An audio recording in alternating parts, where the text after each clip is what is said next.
Today we're talking about a growing issue that affects just about everyone with a smartphone. The question is, are our private chats really private? It's a tricky area where technology and the law don't always see eye to eye. You've probably seen this promise 100 times.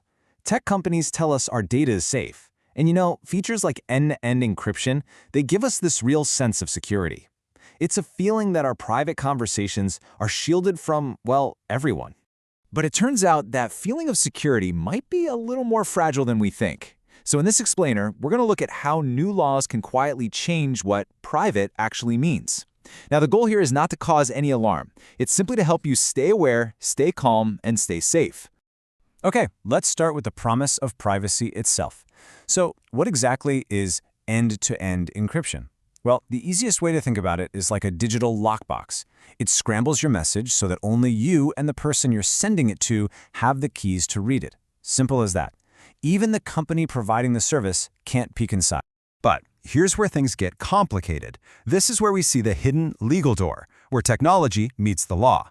While technology is busy building this secure wall around our data, new laws can, well, create a door. A great example of this is a recent change to India's tax law that has quietly shifted the rules on digital privacy. Now, this next point is absolutely crucial to understand.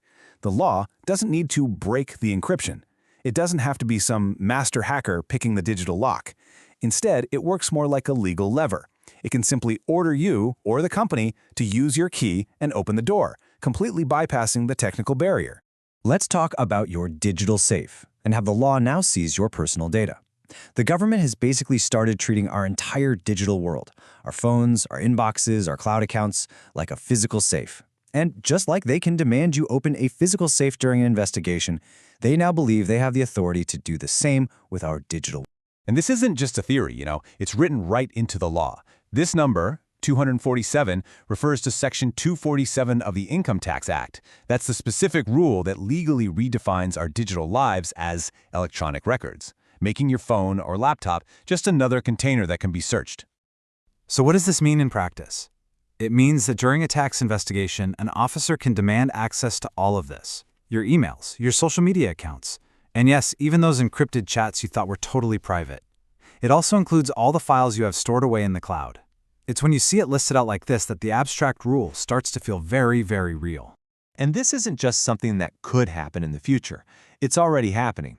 The finance minister has confirmed that encrypted conversations from apps like WhatsApp have already been used as key evidence in major tax raids, helping authorities uncover hidden assets and build their cases. All right, so let's get to the big question. Why does this all matter? What is the practical impact on your daily life? Well, this legal shift really has three major consequences for the privacy that we've all come to expect. Let's just break this down. You've got the promise, and then you've got the reality. The promise is no one reads your messages. The reality? A government officer can force you to open them. The promise is that your data is private. The reality is that your data is now considered potential evidence by default. And finally, the promise that technology protects you? Well, the reality is that legal authority can now override that protection. So you might be wondering, wait a minute, what about checks and balances? Don't they need a court warrant for this? And that's a critical question.